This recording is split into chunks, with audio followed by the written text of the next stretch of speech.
Got a big day today. We're going to honor 3 people with a pretty big bump, as you'll see in a minute. But whenever we do this type of promotion, it's always good to go over the jiu-jitsu journey. Talk about the belt system. A lot of people are starting up training the last couple years, so it's good to know what to expect down the road. Okay. So first, let's talk about how you get promoted in the first place. Let's talk about the 3 main criteria. Who knows? Who can name one of them? Who's got an idea? Mat time, right? So that's probably the most important thing is mat time. Jiu-jitsu is a grind. It's the long haul. It's a marathon, not a sprint, right? So what does that mean? Sometimes people get a little confused, right? They'll take length of time on the mat to mean how much they've trained. And it's really not length of time, because you could train once a month for 10 years and go, where's my black belt, right? So it's getting out there and being consistent. Do you have to go out there 6 days a week and train? No, but you have to be consistently showing up, dealing with what everyone deals with in life, especially over a 10 to 12 year period, which is, the length of time you usually get your black belt. You have relationships coming and going, you have babies coming into your life, changing jobs, losing your job, you name graduations, going through school, deaths in the family, all those things knock you off the horse. And with jiu-jitsu, it's about constantly jumping back on and training. So, over the length of time I've been in jiu-jitsu, about 26 years, you see most people at some point fall off that horse, get on a few times, and they get knocked off, and then, they're done. So to get to that black belt level takes a long time, right? It's that slow grind. So just getting out here on the mat, getting that exposure is huge, okay? Second thing, what's another criteria? Technical knowledge. Technical knowledge, right? So can you demonstrate good technique both when you learn it and also when you're rolling, okay? So you can get someone in here that's like a physical specimen, CrossFit champion that comes in and can give a lot of people a hard time, but do they know jiu-jitsu, right? So it's your ability to pull off the technique at all aspects, when you're learning it, when you're drilling, and when you're rolling, okay? So technical mastery is what we're all after, right? We don't want to just bring in a bunch of people that are, physically strong and, can run over people. That's one of the things that made jiu-jitsu really spread far and wide, is the kind of the focus on technique for, weaker people to overcome a lot bigger, stronger people, okay? Third one, what's another one? Attitude. So this kind of goes in the like a broader criteria, right? It includes a lot of different things. So the attitude you come in here with, the amount of information you share. You're enjoying a community and you're helping other people progress, right? That's huge, not only in terms of their development, but your own development. If you can instruct, if you can teach, you're going to get better, right? And then, with a good attitude, you're going to thrive in a community of diverse people, different personalities. Again, you're going to be taking lumps from time to time, so having a good attitude's, essential. Another important one. What's that? Apparently, I didn't get the memo. But yeah, it helps sometimes. but how you roll with other people, right? So it's a measure of your overall skill. So the great thing about jiu-jitsu is you can't hide on the mat. You know, your skills will come to light very quickly, right? So you have to be competent at each belt level, right? So, and is everybody the same? Does everyone get measured the same way? And the answer is no, because it's all relative, right? If you compete in age group, you compete, you know, in weight class, belt level, divided by genders. So it is all relative, right? Same thing when you're going for your belt. You can't compare someone that's, you know, 22 and in their prime to someone that's, you know, 54 and, you know, a retired accountant, right? It's just two different standards, and that's a great thing about jiu-jitsu. I remember Casio telling me a story a long time ago where he was a purple belt, he had just won Worlds, went to Hoyler Gracie's gym to train, and there was just a slew of black belts, most of them, you know, in their 40s, and he was just steamrolling through all of them and just going, man, this is easy. These are black belts, and I'm tapping them left and right. And you know, Hoyler was kind of paying attention to this and seeing what was happening, and then he goes, hey, Casio, I got something for you. And he goes into the other room and he pulls out this brown belt, stocky guy, and goes, go with this guy, you know, like only a brown belt at the time. And Casio said it was like running into a brick wall, right? He said everything he did didn't work. This guy just shut down his guard and smashed him, and you know, it was the battle of his life. So that person turned out to be Saulo Ribeiro, which is a 5-time world champion, won in 5 different divisions, you know, probably in the top 10 jiu-jitsu guys of all time. And the thing that he learned, right, is you can't compare yourself to someone like he's, you know, was 25, 26 in his prime, competing, you know, all the time, to like semi-retired, you know, black belt, right? So it's just different standards. So when you're, you know, looking at advancing, you have to look, you can't compare yourself to others because everyone's in a kind of a different lane, right? You just have to look at it as, am I getting better, right? You know, compare yourself to where you were yesterday, right? Because there's some people that aren't gonna be a Hodger Gracie or, you know, some of the top people in jiu-jitsu. It's just not possible. But you can be, you know, the best possible person you can be, right? So it's just self-mastery. So one of the mistakes you see, and I've made it myself, is comparing yourself to others in jiu-jitsu. You know, like Theodore Roosevelt said, you know, comparison is the thief of joy. You know, if you constantly looking at yourself compared to others, especially people that are better than you, sometimes it can lead you astray because they might be training 6-7 days a week and you have a family and a demanding job and you can only train 2, right? It's not a fair comparison. So always just look at yourself and where you were yesterday and just think about incremental improvements, okay? Again, a lot of other like little criteria, but those were the big ones, right?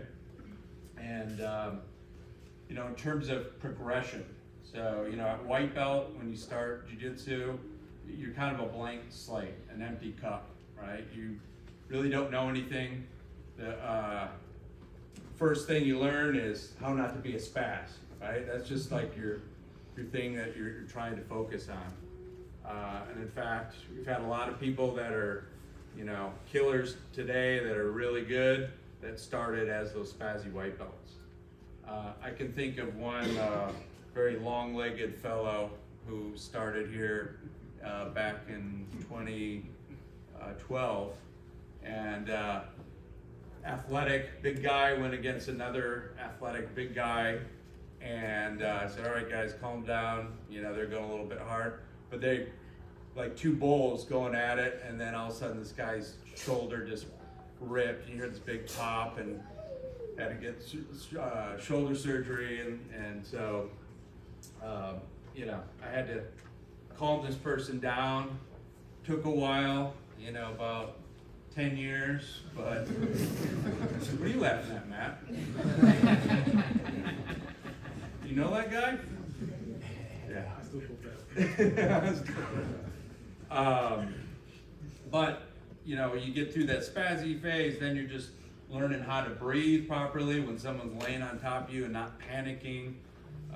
So it's basically white belt is about survival, right?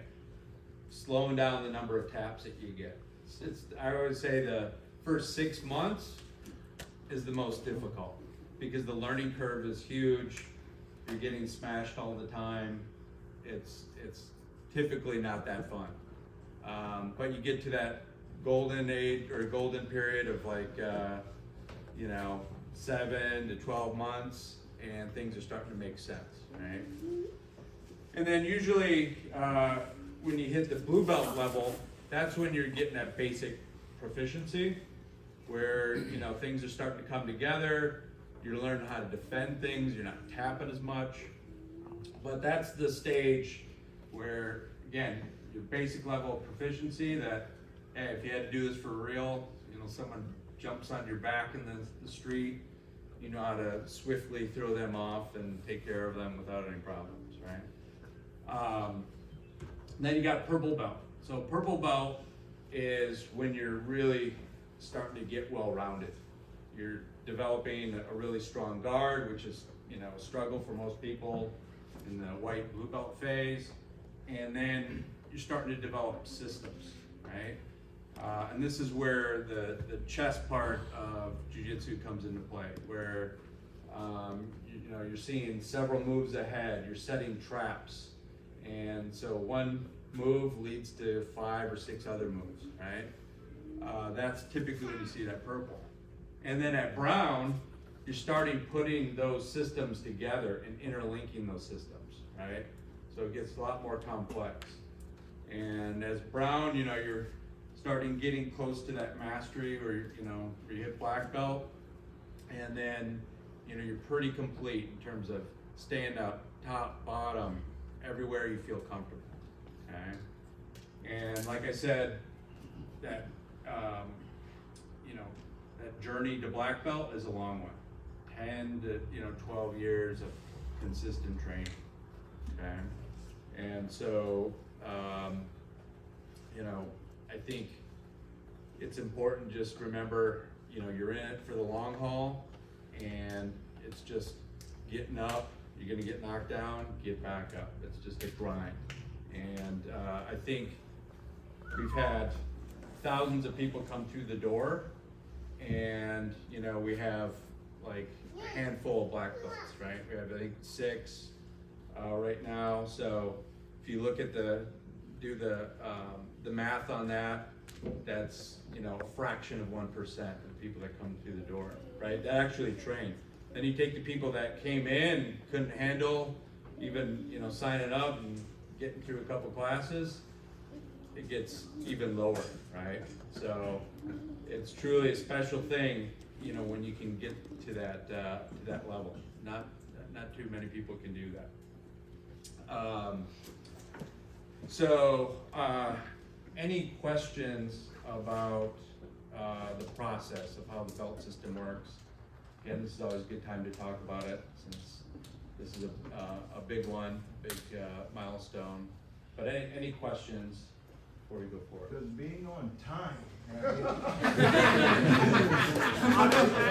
Clearly not. You know, it's fundamental to be on time, to not talk smack to your training partners, to do all the techniques that are shown. More like these are guidelines. Yeah. Sometimes, you know, there's exceptions. There's loopholes in any system, Frank. And so some people you have to just let slide. I don't know who those people are, but other questions? So at this time, I'd like 3 people to come up. Let's see, Matthew, come up.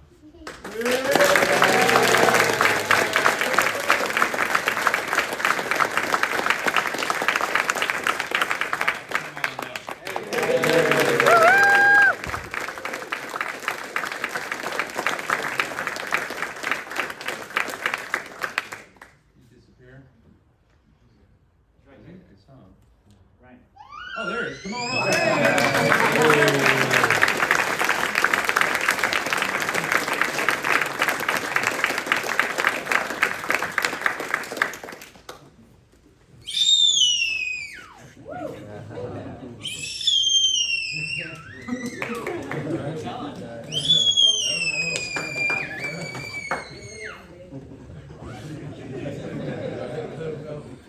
So first, let's talk about Matthew. He walked in the door for the first time. I think you came in with Dre, right? Yeah.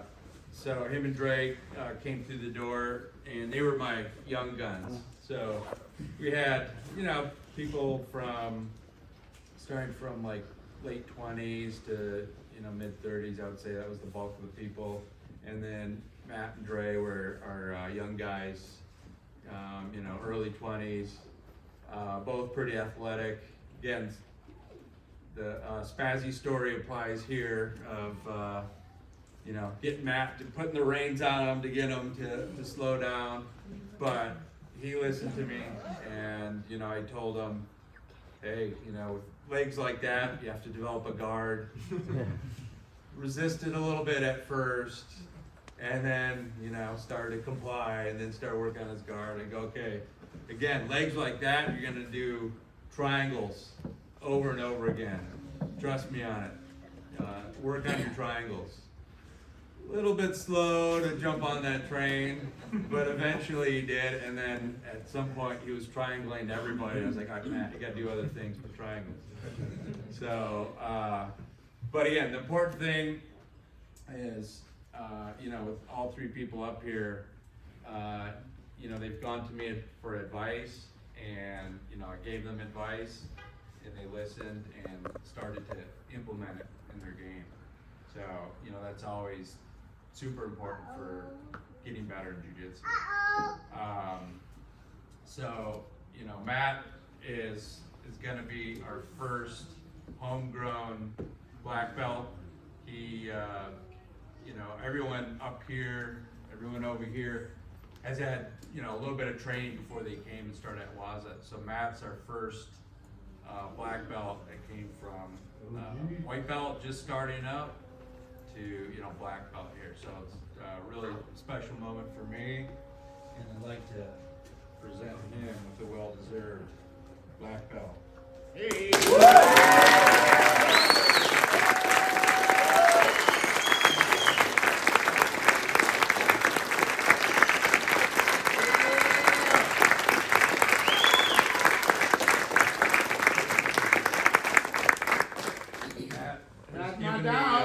Matt's given me subtle hints that he's ready for his promotion. And his belt is literally falling apart. Like, okay, does this mean anything? Well, maybe.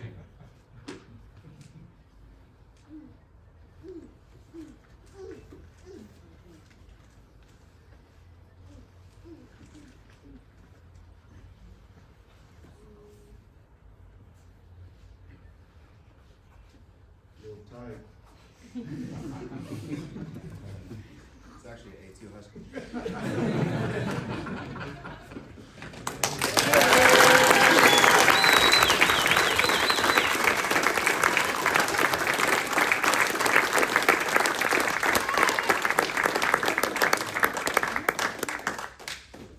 So, Rob, thank you for not wearing your pink key today. White, perfect. So Rob, came to Waza after having pretty much, very similar experience in both wrestling and jiu-jitsu. We both started off as wrestlers, and then got into a jiu-jitsu school, and then changed like at blue belt. So he came over You had how many years over in Texas at Paragon?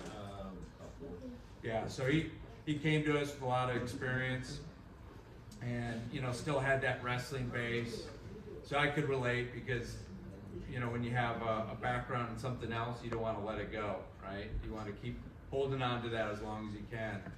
And so at several points, I told Rob, okay, time to quit smashing people, time to pull guard, work on your guard, So as soon as I told him that, I saw him starting to sit, pull guard, and works almost exclusively from the guard. So again, was able to listen and develop a real solid game and has a well-rounded style. Rob's competed in jiu-jitsu and judo, wrestling. How many different styles of grappling? 6 or 7, yeah. And so he would come in and say, hey, I'm gonna do a tournament. I'm like, oh, what tournament are you doing? He's like, oh, I'm gonna do a wrestling tournament. And I said, you've been training lately? I'm just seen you in here. And he's like, yeah, just training here. I go, so you haven't been wrestling? And I was like, no. And then he goes to the wrestling state championships and places, get medals without even practicing wrestling. So, but Rob's done like Fight to Win. He's done, a lot of different tournaments. Probably competed more than anyone in here. So has gained a lot of experience and is again an overall solid game. Rob's one of our guys that got here. How much did you weigh when you showed up? 307. Yeah, so we have several guys 300 pounds plus that lost over 100 pounds and through jiu-jitsu and hard work, and so Rob's one of those guys. So, but proud to give you your.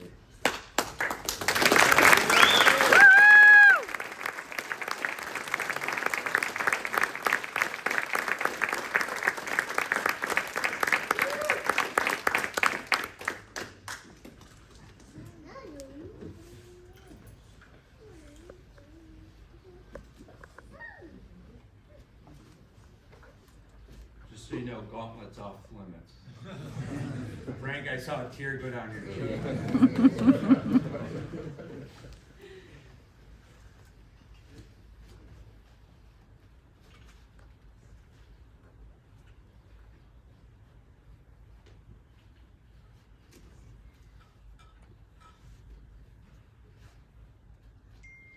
Hey!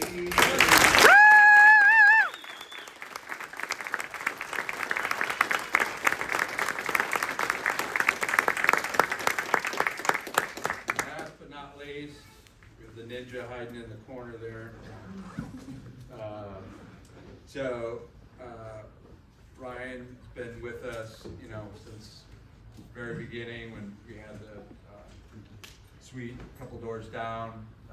He trained for how many years? Yeah, just a year before he came. And then, how much were you when you came in? Yeah, so another 300 pounder, came in and lost a small body off his existing one.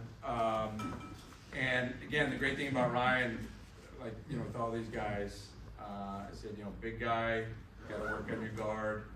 And, the top game's always going to be easy. The guard's going to be difficult for a big guy. So, he took that to heart, and just every time I go with him, pulls guard, and now his half guard is, full guard he's just a beast to deal with. And every time I roll with him, he just shows me how important it is never to concede anything. So I might pass his guard, I think, okay, I'm good. And he starts convulsing, and then boom, he's back out. So I call him the Energizer Bunny. I'm not sure where he puts the batteries, but he's moving all the time. So for a big guy, he moves like a guy that's 150 pounds. So, but anytime you pass, you get position, doesn't give you an opportunity to hold it.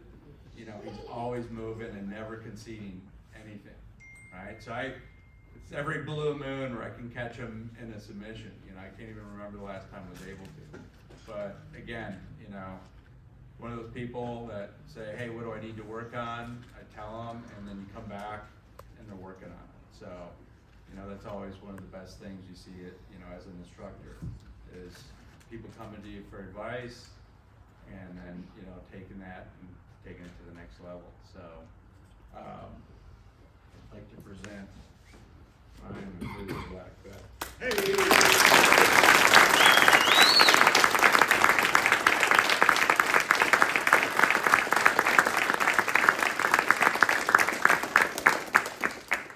Nice thing about Ryan, he didn't cut his belt with scissors like Matt did. Hey, look at it. I've been training for too long.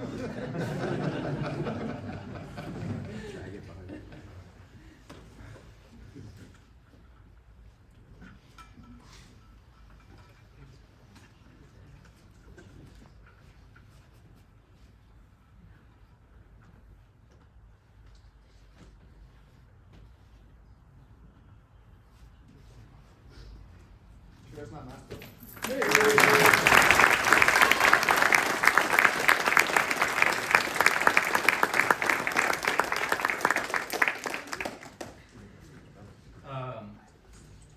Would any of you gentlemen like to say anything?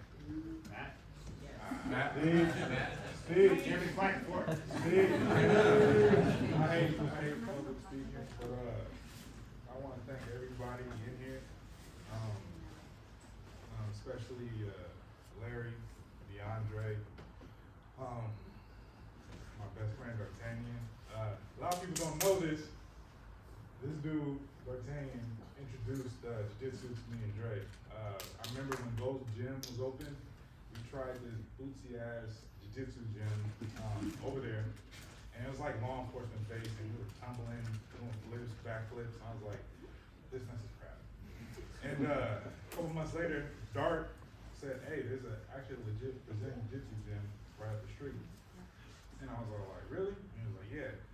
Dre found out before, or I think Dre came before me like 2 months prior,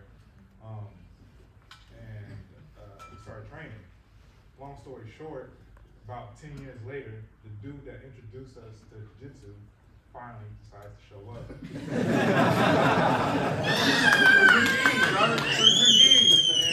And he's a blue belt now too. So Larry, D'Artagnan, DeAndre, Sid, he's not here. Lucas, he's not here. This belt is more of their belt too, because you guys helped me with a lot of things.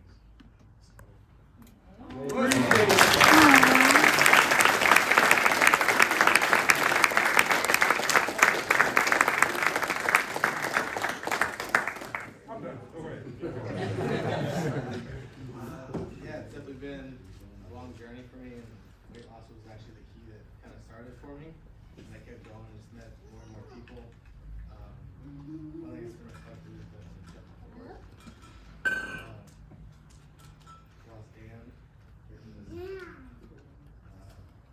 lost all my grandfathers, my dad, best friend. Just gotta keep jumping on them. That's it.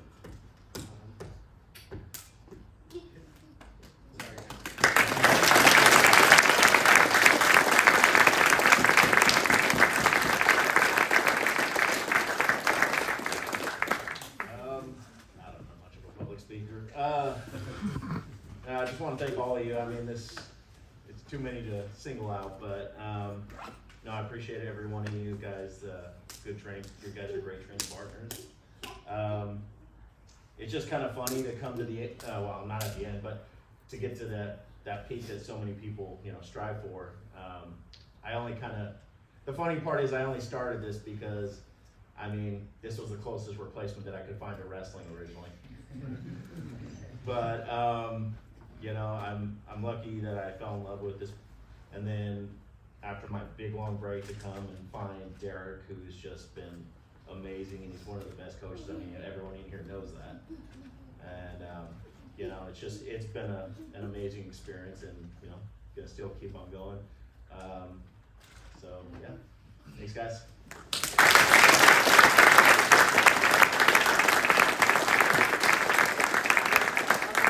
I got one more person, especially Brian, especially that dude.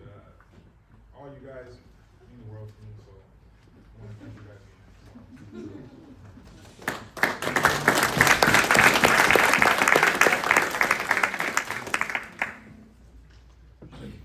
Put it on Matt after. Take it away, Shiloh. In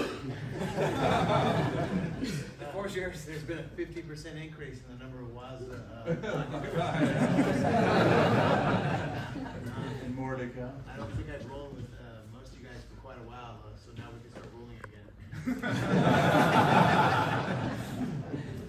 No shame. Any questions about any of that, like, the journey, the belt system, anything like that? If not, what we'll do, we'll snap a few pictures, and then we'll just use the rest of the time to roll, okay? So we'll take a few minutes, so you can grab a partner and start drilling, and we'll snap a few pictures, and then get on with it.